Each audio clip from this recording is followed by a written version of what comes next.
Welcome to the Swishlist podcast, where we talk all things basketball. Hosted by two brothers, Moses and Roman. Let's get into it. All right, everybody, welcome in. Swishlist podcast, season 2, episode 5. Thank you so much for being here. We got a lot to talk about today. I know it might feel like kind of an off week, but we have a lot to discuss. We're going to talk about LeBron James and some questionable comments from a Houston Rockets coach and maybe a former opponent. We're going to talk about Tyrese Haliburton again, yes, because he's put up crazy numbers. We have to discuss Mark Cuban and selling the team. We're going to talk sneakers. We're going to talk Mikey Williams. A lot of things on the docket today. Very excited to be here. Let's jump right in. Let's start by talking about Tyrese Haliburton. And if anybody's been tracking the in-season tournament, you just saw one of the best games of the season. The Indiana Pacers playing the Boston Celtics, and Haliburton put on a show. We're talking 13 assists, no turnovers, a triple-double, was dropping buckets, 4-point plays, step-back three over Drew Holiday. I mean, he had himself a game. And this season reminds me of most is if you look back a couple years ago, this is after the Clippers trade when they moved SGA to OKC and they get Paul George. That first year, he's kind of he's figuring it out, figuring himself out. And it's in that next year, he had his breakout season. Now, the Thunder didn't win a lot of games, but he put up incredible numbers. And it's really what put him on the map. And we actually see a very similar storyline with Tyrese Haliburton, where he was drafted by Sacramento, anticipated staying there, gets moved, starts coming into his own. And now in this season, he is put himself on the map. Statistically, he's been a dominant player this season. Roman, do you see the comparison? Is it a fair and accurate comparison, or am I in I left like field? it. I like it. It's pretty similar actually because when SGA was on the Clippers, like Lou Williams talked about this on a podcast, like he saw flashes of what he could be. Like he said that everybody knew what kind of player SGA could be. He just needed the right situation. And for Tyrese, multiple double numbers when he was on the Kings, just putting up great numbers. Again, just the right situation. So him moving to Indiana was probably the best move that could happen. Uh, last year put up great numbers, but again, losing team. Indiana's been bad for the past few years, but he came out this year ready. And I was telling you earlier, I haven't been this excited for a game, an ending of a game in a while. I mean, even during the finals, I don't know if I felt like this. Like this was just a super exciting game. The Pacers were playing super hard. The Celtics were trying to battle back. It was just a really entertaining game. And Tyrese fed off the energy. He didn't cave in the moment. Had a and 1 3, another big three, just a bunch of assists in the end. Just had a great game, and he took the challenge, and it went well. Yeah, I just want to add some context to the stat. When we're looking at Tyrese Haliburton, 18 points a game, right? This year, 27 points a game. He's career average 8.3 assists. This year, 11.8. Field goal shooting percentage, 3-point shooting up, free throw percentage up, player efficiency rating up.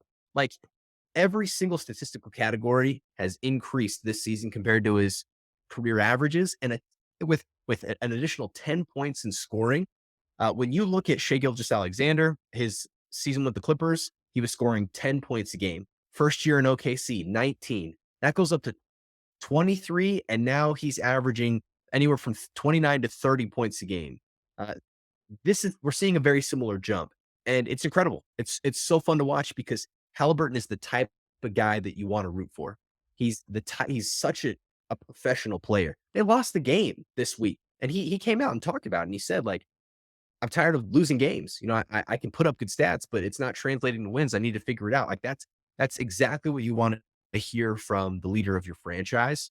And when you're talking about high character guys, you just can tell that he's one of them. And it might be because he's a Nike guy. I don't know, but I love his game. And I'm really excited to see where they go. And they're competitive for the in-season tournament. They booked their ticket to Vegas, and it's the exact kind of tournament that fits the Pacers. This is exactly why they built this. is because teams like the Pacers are going to care about it, right? And here's why. Okay, the Indiana Pacers have 10 players on their roster that make less than $3 million. The Indiana Pacers have 3 two-way players on their roster. And if they win this tournament, everyone gets a $500,000 bonus check. You don't think that matters to these guys? And when you look at the Boston Celtics and Tatum's been able to secure generational wealth along with Drew Holiday and Porzingis and Jaylen Brown and Derek White, has made plenty of money from this league. Like, there's a lot of guys that have made plenty of money that play on that team. When you look at a team like Indiana, they're hungry for this. It matters to them. That's why this was created. There's other teams in the league that this matters for as well. Uh, we're seeing mixed reviews about the in-season tournament. Some people like it. Other people are getting offended. Where does it actually land for you? Uh, it's well received, but the point differential is where the problems are getting created. I think we all kind of knew that at some point there would be issues with it. I mean, we saw Joe Mazzulla on the side talk about I have to run up the score. You want to be the highest seed. You want to be in the best possible situation. And we talk about this all the time. These unwritten rules in basketball, and now they've kind of made it more of a rule now. Uh, Guys don't like it when you run up the score. I mean, even at the end of the Pacers and Indiana game that we just had, right at the end, Buddy Hield decided to take a three instead of running out the clock, put 3 more points on the board. Yep. It's going to cause issues, but it makes for more conversation, and I think it's good for the league. You get people talking, you get guys more riled up. Uh, some guys get really frustrated about it, and it makes them want to play harder. So I think it's good for the league to see something like this. It's something a little bit different that we haven't seen ever. So I think it's good. You know what helps? If you don't lose. If you've got such a problem with somebody else running up the score, don't lose the game or keep the game competitive. Like, why are you down by 15 points and mad that somebody scores another three? Maybe you should actually just play better. And then that wouldn't be the situation that you're in. Maybe you should go and win games. But if you're Jason Tatum and you're complaining about point differential and your coach is fouling Andre Drummond, putting him at the free throw line, you kind of look like a bozo. All right. That's just my personal opinion. And I get it. Like, he's talking about it as a whole, but like, this isn't new to just this league. We see this happen in European soccer leagues, which is actually where they modeled the in-season tournament. A lot of it was modeled off of European soccer leagues, the Premier League, etc., where point differential makes a huge difference in whether or not you can win or how competitive you are, whether or not you can even stay in the league. So, like, I get it. It's been an unwritten rule. You know, we all understand kind of how that's worked, but it's 2023. It's about to be 2024. Maybe we can grow up a little bit. The in-season tournament's not all season, so this isn't going to be happening in 3 months. But for this tournament, this is what happens. And it just feels like to me that the people that get upset are so out of touch. This isn't new news. You had months and months and months of notice that this is going to happen. You should probably take ownership and just play better. Yeah, that was the funniest part is like the first few games when Joel hit a three at the end, and I think it was the Raptors. Like a few of the players wanted to fight him or something like that after the game. Yes. And in a post game interview, Joel was just like, "You guys not know how it works? Like, we want to put as many points on the board as possible, the point differential." So it's funny how little of the league knew about it from the beginning. And again, I think I think it makes for great competition. So I'm loving it. NBA players are just like a lot of us. Not everybody's reading the manual when they start a new job. Not everybody's paying attention to the videos for the onboarding and trainings. Terms and conditions were not rest. A lot of these guys, they just got right to work shooting the ball. They weren't reading the rules about the in-season tournament. They just wanted to go win some games. And Fine. now they kind of look like fools a little bit. So it just shows that the NBA, they're just like us. They're just like us. And I want to know if you're watching this right now, are you one of those rule followers? Are you actually reading every single page of those manuals? Are you watching the videos? Are you paying attention? Or are you looking at your phone? You're probably scrolling TikTok a little bit. I know you. I know you. Tell me if I'm wrong in the comments section. Continuing the conversation about big men because you brought up Joel Embiid. This kind of goes to an ongoing theme over the last couple years, which is what's going on with Anthony Davis, right? What's going on with AD? What's going on with AD? How come he's not consistent?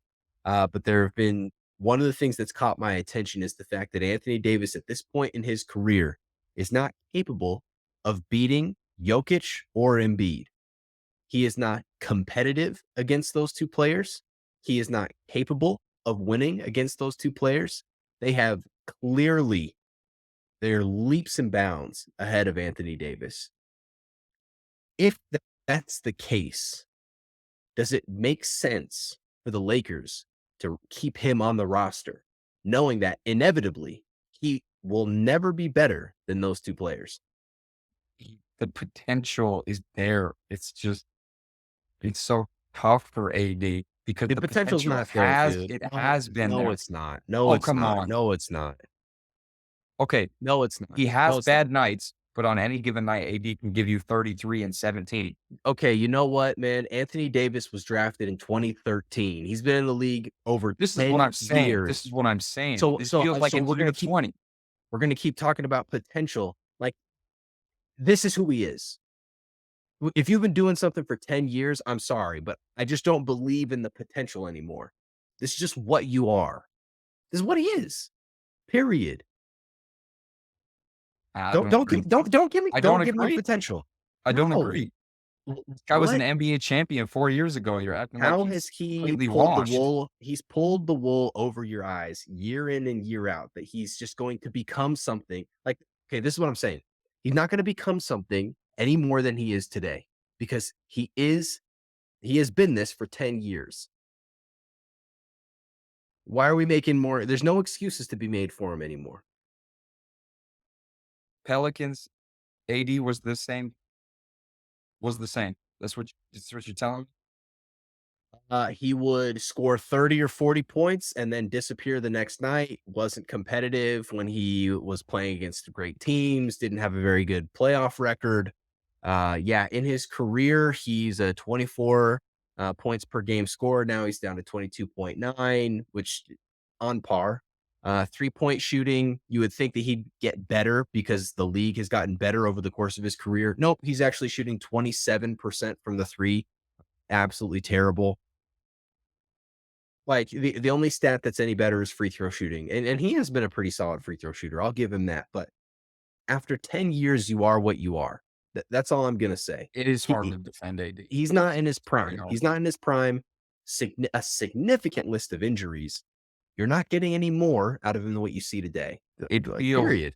it feels like a really good player coming to the end of their career. Like this is where again LeBron has been saying that he's been wanting AD to take over this team for forever. Yet LeBron averages more almost everything besides probably rebounds than him. Yes. And he Yep. just he cannot depend on AD at all. Leads the league in points, rebounds, and assists. This is a stat that you brought to the table. Okay.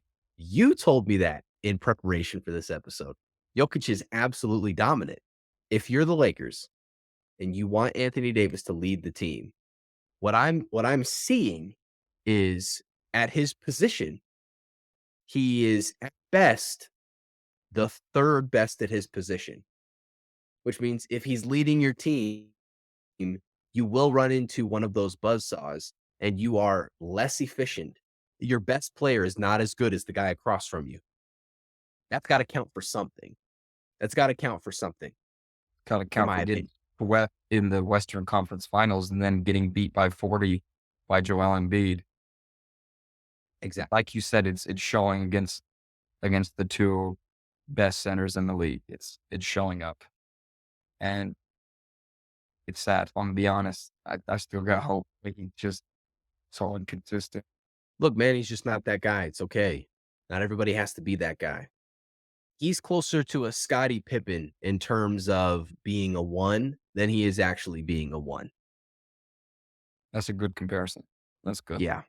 That's where I think AD's at. And that's still great. Like, Scottie Pippen's a top 50 player all time. It's not to say he's not going to have a great career, but also LeBron, as long as he plays with AD, is not going to have all the pressure because we're going to have the same conversation where LeBron's trying to hand the reins to AD. That takes pressure off of LeBron James. And the pressure shouldn't even be on him based on where he's at in his career, but it does help. Speaking of LeBron, he got himself into an altercation with Ime Udoka. Words were exchanged, technical fouls were given out. There was an ejection. We actually did get to hear the leaked audio, and Ime Udoka called LeBron a word that rhymes with itch and starts with not the letter A. So, Roman, you play a lot of basketball. You play at the collegiate level, you played in high school, you're playing a lot of pickup games. Tell me this.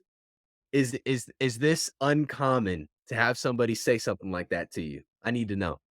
Not for player to player, but from player to coach, that that's Coach is where it's crazy. different. But the difference here is Ime knows LeBron as a player, but also a coach. And I think, LeBron started saying a few things and Ime kind of got into that basketball player mode rather than coach mode. And he sick of hearing LeBron. The Lakers are kind of dogging on the Rockets. And Yeah.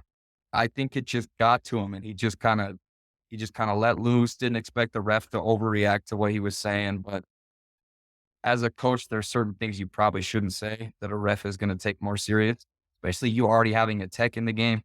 It didn't really make sense for him to do that. But uh, I love it because it's like LeBron knows what he's doing. I mean, he's played Yeah. against Ime, he played against him for years. So like he knows what to say to him because he knows him as a player. So I thought it was really funny to see a coach have words and kind of trash talking with a player. Like that's just not something you see every day. So player to player, you definitely see it every day, but player to coach is crazy. I've never seen that. What's the best part is people are pulling the tape of LeBron giving Udoka the business when he was playing in the league. And LeBron just jumpers all over, layups, dunks, ripping the ball out of his hands. When it rains, it pours, especially on NBA Twitter. Especially on They, LeBron. yeah, they're gonna expose you. The LeBron fans, they're gonna come for you, and they did. No, what I if you're Ime Udoka, you're seeing what's happening in the game. Maybe he's trying to give his team a little bit of juice. Maybe he's trying to give them a little bit of tempo. Like, hey, let's go at these guys. We're not gonna allow ourselves to be disrespected. Maybe that's the case. I'm not sure, but I will say this: this doesn't need to become a nobody would say this to Michael Jordan. People would only say this to LeBron because they don't fear LeBron. All that stuff is ridiculous, man. Like, you really think LeBron James is going to retaliate when somebody calls him something like that? This guy's a billionaire. No, He's been called names like this since he was a child. Okay. People have been trying to get under his skin for the better part of 25 years. And so he's going to take the higher road like he always does. They won the game. So it's not like he just shattered because somebody made the comment. This also just happens in sports. You get into altercations. You say a little something to the guy you play against. Now, I may not be the player that you are, but when I played football in particular, I played cornerback, and I normally was playing on the strong side of the quarterback, which for most of the game puts me on the opposite side of the field, next to the opposing coaches, the opposing players. And I'll tell you what, I'm trash talking the receiver, I'm trash talking the coach, I'm trash talking all the players that aren't even playing. I'm calling out everybody because they can't do anything. They can't come onto the field.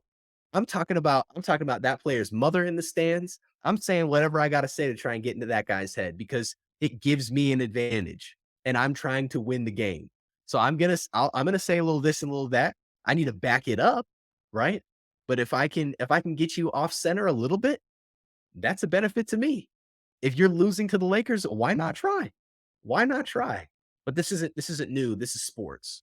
And there's a line between sports and real life. Draymond Green punching someone on the side of the street, that's a crime. Draymond Green punching a teammate, that's sports. You call somebody that that is, word on the street, you're gonna be in a fight. You call somebody that in a basketball game, they're probably gonna give you 30. Like, yeah. it's sports. Like, this is sports. It's not you got to understand the context of sports, right? It's just like after the game or late in the game, if you're up by 20, you don't keep scoring, right? The unwritten rule.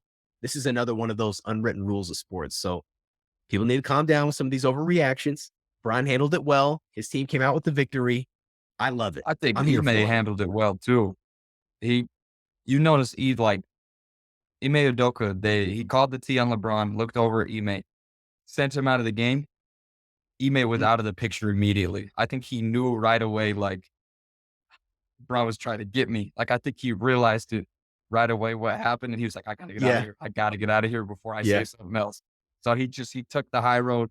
He got out of the situation. So I think he started to realize, like, as it was happening, he's like, "I said too much. I said too much." So it's definitely one of those unwritten rules, and I think he realized it just a little bit too late. In transitioning the conversation from players to coaches, now talking about owners, one of the biggest headlines of the past few weeks definitely has to be Mavericks owner Mark Cuban deciding to sell his ownership stake in the Dallas Mavericks. Came completely out of nowhere, caught everybody by surprise. He also left Shark Tank, which brought up a lot of questions. And really, we see people thinking that the reason why comes down to one of three things. Either one, there's a scandal, a rich guy scandal, which Big surprise. Big number surprise. num number two, he's running for president, or number three, that he actually just wants to spend more time with his family. So when we actually break down these three, we see that a couple of them they're just unrealistic. They don't really make any sense. And here's the reason why number one doesn't make sense. We have seen professional sports owners with scandals, and they continue to own the team. It depends on the level and the severity. Now, if you're a racist owner, you are going to lose your team. But if you're Robert Kraft and you're getting special massages, you're still the owner of the Patriots. Okay. So there's levels to this. And I believe, even though the NBA is a much more progressive league than the NFL, that this wasn't a scandal. Now I could be wrong, but as of today, there's nothing that leads me to believe this is a scandal. Dressing number two, running for president. There is a stipulation in running for president. Certain assets that you own, you have to liquidate before you're able to run. And so people are saying that this is one of those assets that he would have to liquidate in order to become the president of the United States. Very interesting. Very interesting. I think it might be a little late in the game for that. I'm not a politician. I'm not trying to get too much into politics, but before you make the claim that he's running for president, what we should probably do is not just look at him leaving Shark Tank and look more at whether or not he sold his ownership stake in the companies that he is a part owner of from Shark Tank. And because I don't believe that people are doing a lot of research there, I'm not going to put any stock into number two. And I'm going to today believe that it is option three. He's got a couple daughters, a few kids that are getting a little bit older. He talked with Chandler Parsons after some of the news came out. Chandler Parsons played for the Mavericks for a few years. According to Chandler Parsons, he said that he wants to spend as much time as he can with his kids before they move out, because once they're gone, everything changes. And as a father myself, I would love to not have to work and spend time with my family. I think it'd be great, especially if I had $3.2 billion netted from the sale of the Mavericks and could really enjoy myself. But he also retained the ability to be involved in basketball operations. And so we really do see this as a guy that loves the Mavericks as an organization, is heavily invested in the success of the players, built a bond with Kyrie Irving, was a major reason why that's now working. And so I think he's just in a place where he wants to do what he loves and he doesn't need the money. So that's the one I'm putting stock in. Roman, Agreed. for any reason, would you pick something else? Okay, you agree. Nah, I mean, I have to agree. I'm not as much into that side of it as you are, especially fatherhood. But I mean, that's the one that makes the most sense. And if he gets to still control the Mavericks like all basketball operations. I mean, why not? Not like he's not losing really anything. He's gaining all that he can here besides his ownership stakes. So I say good for him. One thing that we're not going to do at the Swishlist podcast is we're not here for this clickbait stuff. Okay. We're not talking to just get clicks. We want to actually have real conversations and talk real basketball. So we're not going to jump to a conclusion. We're going to tell you what we really think. And this is a great time to just tell people to slow down a little bit. Let's move to sneakers. You know, obviously, I'm a collector myself a little bit. So are you. We've got a family member that collects a lot more than us. That'd be our dad. Um, I've since slowed down collecting as of late, but I want to talk less about buying shoes and more about the quality of the sneakers that we're seeing, the aesthetics that we're seeing on some of these players' shoes. Devin Booker's signature shoe dropped this year, and he said he wanted it to be a crossover shoe, something you could wear on the court and off the court, and it would still look really good. Now, mixed reviews. Now, our uncle, he would call these like the Utah Special. That's what he would say about a shoe like this. And it's funny that D Book's playing in Phoenix. Do you like the shoes? Do you rock with them? I think it's great. I mean, like you said, with there's just so much less designs that players are taking. All the shoes are kind of starting to blend together, whether it's a Jordan shoe or a Nike shoe.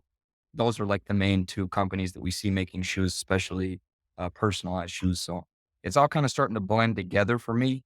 But I like that Devin Booker took a more simplistic look of the shoe. It looks less like a basketball shoe and more of a casual shoe. But again, you can dress it as a basketball shoe. I think it's a different shoe than what we've been seeing over the past few years, and I like what he's doing with it. The colorways that he's doing, trying to go more. I saw one that was based off of the Kobe 4 that he wears, the purple one. I thought that was really cool. Yeah. I think he continue to do collabs like that with his his shoe because it's such a simple shoe. He can put so many designs into it, and again, it's just different than all the other shoes that are being made right now. Another shoe that I'm looking at right now is James Harden's new shoe. I want to say it's his, I think it's his eighth shoe. And when I looked at it the first time, it reminded me of NBA 2K, like 2K13, 2K14, when you finally played enough regular season games that you got your signature shoe. If you didn't make any changes to it at all, it would be James Harden's eighth edition of That his was his My signature shoe. Shoe Lab shoe. Is my Shoe Lab shoe is like if you took the stocked out my career signature sneaker. You I might just change the material to mesh or something, but then you just yes. leave it alone. I don't see it, man. I don't see it. It looks it does the shoe doesn't make sense to me. And then even when you see him wear it, where it creases makes it look cheap, makes it look really, really cheap. And I'm not gonna lie to you, man. I don't even know if I've ever seen somebody wearing a pair of James Harden shoes ever when I'm playing pickup ball. Uh, like, who's buying these? How does he keep getting a signature sneaker? I don't see anybody wearing it. A lot of people like Hardens though. Like, What? I just don't think it's a Utah thing. I'm gonna be honest with you. It's not a Utah thing, but like Okay. there's a lot of people that wear Hardens, especially some of his earlier shoes. But I've seen a few people wearing the new ones and I think they look okay. I'm a bigger fan of them than you, that's for sure. But they Yeah, definitely look a fan. a bit bulkier, and it's an interesting take on the shoe. There's a lot of padding on the shoe. I'll say that. I'll say that. Yeah, I'm not a fan of the shoe. Austin Reeves just renegotiated his deal with some company I can't remember, starts with an R, and he's got part ownership now. So good for him. It's great. And then I think the one shoe that we're anxiously awaiting to see the quality of is Anthony Edwards sneaker. You know, I'm excited to get my hands on a pair Ooh, of I want those that and shoe. Need that kind of shoe. see how they perform. Your favorite player's favorite shoe? Not true. KD's not wearing them. We know that. Um, Not a single big toe going. That shoe is that. Do you think that the NBA should just discontinue John Morant's sneaker right now and go back to producing Paul George's? Yes. Well, I don't know. That was a quick answer. I don't know. I got some jaws. I don't know if I should say that. Um, Yeah, you a black I Air mean, I Force just guy don't if understand. you're rocking those. I don't understand why they discontinued PGs. I'll never understand that. Why does PGs get discontinued with the guy who's flashing guns everywhere gets to keep his shoe line? He must be Yeah, making so much more money than Paul George. Mm, Nah, maybe they just ran out of ideas for PGs. I don't I know. don't know, dude. Paul George's shoe was nice, dude. The There was never a PG2s, really the bad. There was never a bad Paul 2.5s. George shoe. Yeah, Never a man, bad they one. were good. They were Never a bad good, one. dude. If LeBron can get to 20, why can't PG at least get to 10? Like, Okay, well, well, that's actually pretty wild because he'd probably be retired by then. But like maybe a 5, maybe get to 5. This is the thing. It's who replaced him that I think people have a problem with. Like Devin Booker's shoes at best are controversial, and Ja Morant is a controversial person in his own right. So what's tough is it felt like Paul George is in a solid spot. He may not be like the face of the league or have face of the league potential, but it was such a quality shoe. every It was time. a good sneaker. Like, Fixable. you know what? We need Halliburton to resurrect the PG line. Maybe he could rock something similar. I know he's a Mhm. big Kobe guy, but like that's our only hope. I think that's our Mhm. only hope. It really is. And I'll miss PG. But I'm sad that every year we got a new all-star colorway. Yeah. I'm gonna miss that. Paul George's are going to be the shoe that we're going to talk about in like 25 years, where it's like, man, you remember those PGs? Those 3, 4 years? Yeah, them PG 2. Oh, Yeah. man. Oh, man. Oh, man. Okay. So circling back to the Mavs, we saw something incredible happen in one of the recent games. We had the first 30-0 run in the play-by-play era. Hmm. First times in, I think, close to 30 years that we've seen something like that. And they still lost the game. Yep. They still lo 30-0 run, 30 points in a row. I don't know what OKC was doing. I don't know how you just 30 like that. So you think we see these 24-point runs, and I feel like that's where it gets cut off every time, like 24, 25, 26. But to get to 30, Sure. I mean, I don't know how many timeouts OKC called in between. I don't know what's going on. 30-0 run is crazy, but OKC closed it out. What's wild is you're down by that much and you still lose the game. It almost makes it that you can't even talk about the stat anymore. Uh, just just embarrassing. You know, Thunder is the second best record in the West, sitting at 13-6, 8-2 in their last 10. Meanwhile, the Mavericks down at the 6th seed, 4-6 in their last 10. This is what's tough about the Mavericks. It's like they're perfect for 2K right now. They've got two players that are unguardable, but it just seems like they're riding the roller coaster yet again, where when they win, it's spectacular. And when they lose, you're really scratching your head asking yourself, how did we get here? And that's what we see. Meanwhile, OKC continues to be on the rise. So a 30-0 run and you lose the game. I don't know what to say. Picked the Let's get lead too. It wasn't even I like they brought it back into the game. Like they were yeah, up by 4 at one point, and they yeah. still lost. They still just lost it. Okay, let's talk about top performers this week. Uh, who has caught your attention most? For me, interesting week for this particular team. Uh, uh, Reggie Jackson has been my guy this week. Jamal Murray's been out for a Oh, while. Yeah, yeah, yeah. Reggie Jackson, he stepped up. Jamal Murray's been out for particularly a long time now. And in their last 5 games, I think they're 4-1. And he's been averaging 20 plus, had a 35-point game against his former team. He's been putting up great numbers, been a reliable guard for them, really reliable. So Reggie Jackson's my guy for this week.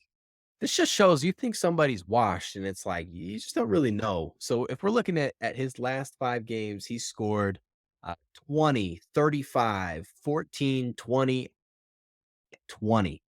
Dude is getting buckets on shooting 50% from the field, 8 for 11, 15 for 19, 7 for 10. So he's actually getting pretty efficient buckets as well. So shout out to you, Reggie Jackson. You're not the guy who stepped in. You're the guy who stepped up. Yeah, Yes, we're Reggie. shout out to you, Reggie Jackson. My pick is Nas Reed. This is a guy who sadly lost the end of his season last year due to injury. It was a breakout year for him. And I think this year he came back in and he picked up right where he left off. His points per game is up by 2.5 points. But what's more interesting, rather than looking at his points per game sitting at 12.5 right now, is his statistics as far as shooting goes.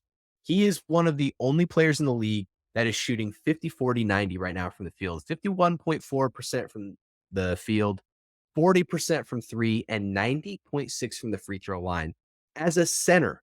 Okay. This is a 50, 40, 90 center, incredibly efficient. Like, you could make the argument there is not a better backup center in this league. You definitely know that there's not a more efficient backup center in this league than Nas Reed. And given the way that that team is constructed, he slides right in as a substitute for Karl Anthony Towns. So you don't have to make major offensive changes when you're going from your starter to your backup. So shout out to Nas Reed, man. It's his Shout out world. We're all Nas. just living in it. 50, 40, 90.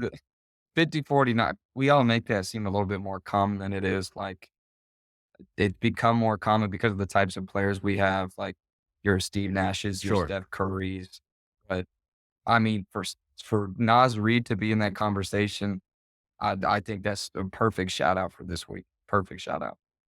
The only other player averaging 50, 40, and 90 is actually Karl Anthony Towns. So, no surprise when you're looking at why the Timberwolves are the number one team in the league sitting at 15-4, it's because they're incredibly efficient on offense and one of the top three best teams on defense. How long are they going to be able to maintain this run? Only time will tell. But hey, my Keep it going, Timberwolves, T-Wolves. Keep it going. Yeah, you've been a hey, we loyal fan love it. all this. You I've have been a reaped the, loyal the fan. benefits. You are reaping the benefits of being a fan for so long, and I can attest that he has been a fan for years, countless years of So going to the Timberwolves in 2K.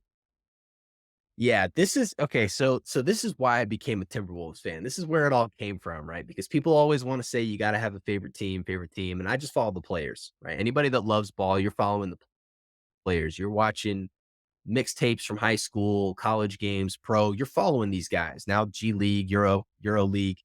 But I was addicted to NBA 2K. Like, I had a legit addiction. I might have mentioned this before, but there was a time in my life I was down so bad. This was, I think, my sophomore year. We'd moved. I moved high schools my sophomore year, and we're going through basketball season.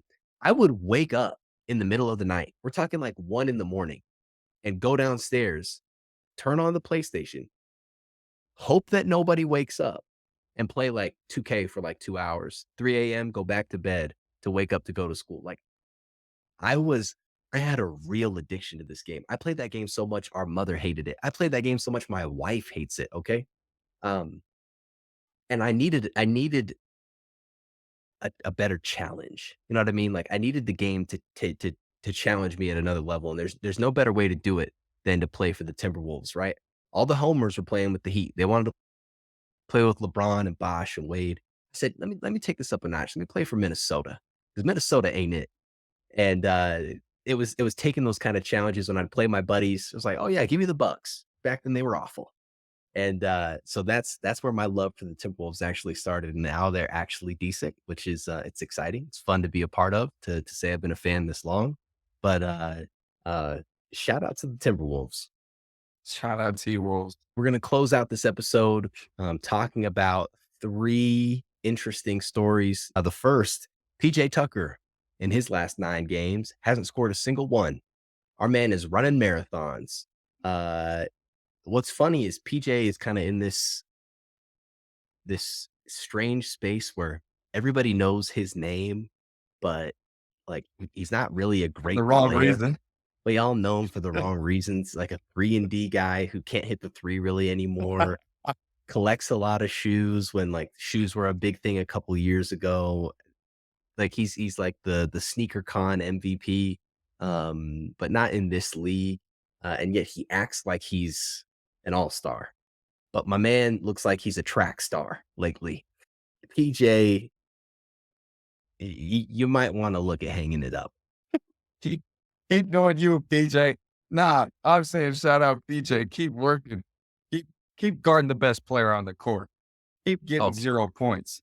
keep You got blaming it on four. the fact that there's four Hall of Famers playing with you. Yeah, because Yes. that's whose fault it is. Why would Yeah, they give the ball to him? They got no reason because to give the Russell ball to him. Russell Westbrook wants those assists, my man. Come on, what are I we know he's talking not about? hitting it. He's not hitting his corner three. He's got Yeah, a lot on his corner three. That's his job.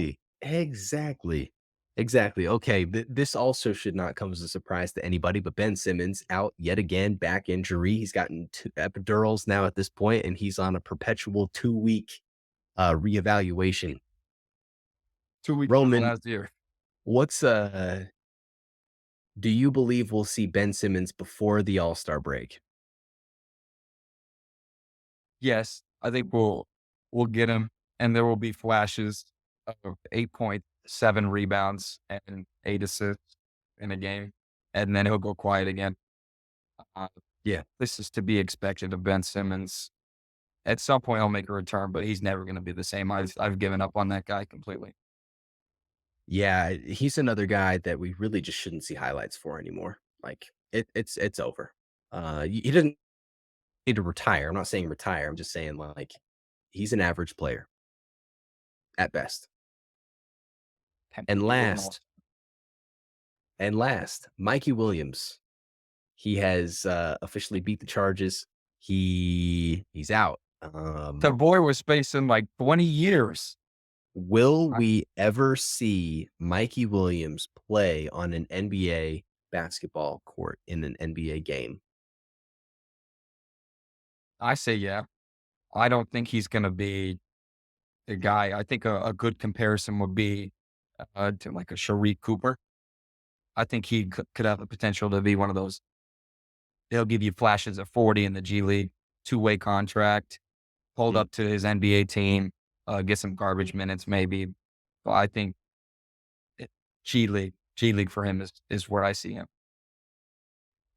Ja Morant makes it a lot harder for a guy like Mikey Williams to get into the league because I just don't think organizations want to take that kind of risk, right? There's a lot of baggage associated with this guy. And when I'm looking at the league, what type of team is going to take a risk on a guy like this? The Pelicans, maybe I could see taking a risk on taking Memphis, a flyer on something in Memphis. great role model. Charlotte, I could see Charlotte taking a flyer on a guy like this. The Wizards feels like a Wizards player to me, but I don't think he's going to see the court. I think that at best he'll be playing in the G League. But I don't think an NBA team wants to take the risk of being associated with a guy that's gotten in this much trouble at this point in his life. He'd have to show uh, m- major changes that he's truly become a different person, and I just don't see it. Speaking of the Wizards, the worst duo in the league, Kyle Kuzma and Jordan Poole, just a train wreck, man. You got to feel bad for that franchise. I do not think this is what they expect. I No, Jordan just nobody does wants not Jordan to be care. like this. He does not care. He got his own team and just said, "Mine now. I'm going to score my points." He's not even doing it that way right now. Was just wild. The Detroit Pistons, they completed no win November. Yeah, couldn't win a single game in the month of November. They're 0-10 in their last 10, lost 17 straight. Just a tire fire with the Spurs chasing them after losing 14 straight. So it's a race to the bottom for those two teams. I don't care what anybody says. The Sohan experiment needs to stop. There's no long-term play that it makes any sense. Like, oh, well, he'll become a better passer and he'll have better vision the rest of his career. Yeah, or you'll ruin the player because you guys will just be a losing franchise. You gotta stop it. My Bucks are moving up in the standings. They're up to 3. We're gaining on the Celtics. Magic 9-1 in their last 10, and meanwhile the top 3-4 teams in the West: Timberwolves, Nuggets, Timberwolves, Thunder, Nuggets, Kings, Suns. This league, if you gave somebody the chance to predict where these teams would be seated, you'd probably be pretty close to what you're seeing right now. Like there's not a lot of parity in terms of the NBA standings outside of Orlando and Minnesota. Those would be two that kind of come as a surprise. But I think anybody that watches this league could have guessed about 80% of the teams where they would fall on the standings. So interesting place to be so far in the season. With that, we're going to close this episode of the Swishlist podcast. This is season 2, episode 5. Thank you so much, everybody, for listening. It's been a lot of fun getting to do this every single week. You can find this episode on all the major podcast platforms. We're on Apple Podcasts, Spotify. You can also find us on YouTube, Twitter, Instagram, TikTok, X, which I already said Twitter. We're on all your favorite platforms. Facebook, We're there. we're everywhere. We're there. Okay, we We're are everywhere. there. So do us a favor this holiday season. Share this podcast with somebody that needs to learn basketball. Gift that to somebody in your circle, okay? Because everybody needs to be a little bit smarter, and that's one thing you can give away for free, okay? So share this episode with somebody that you know. Curious what your thoughts are. If you've got a topic that you want us to discuss, let us know. Send us a DM. We would love to talk through it, or send us an email at swishlistpodcast@gmail.com. Let us know what you want to hear. Any topic. We are here for it. We're both open to everything. We want to talk about more things that sometimes we miss things too. So it's like, it's good to hear from people, certain topics that they want to hear. And we don't know everything either. So it's good to get some insight from other people so we don't sound as biased, get some more information out there to everybody and just get people updated on what's going on every week with basketball. This can be kind of your newsletter. You can keep up with basketball through us. So, and tell everybody. Mom, if you're listening to this and you just learned that I was waking up in the night to play NBA 2K, if that doesn't prove that I'm the nerdiest of all of your children, like I wasn't sneaking out of the house, I wasn't showing up after curfew, I was waking up to play a video game. My goodness, your son is Look a at you. nerd. Your son is an absolute nerd. Roman, send us off before I make myself look any worse. Video games all the way. Moses and Roman Swishlist podcast. If you're not following, if you're not liking all this, if you're not sharing it, it's getting ridiculous. It's really getting ridiculous. Moses and Roman Swishlist podcast. We are out. Thank you for listening to this week's episode of the Swishlist podcast. Catch us on social, and we'll see you next week.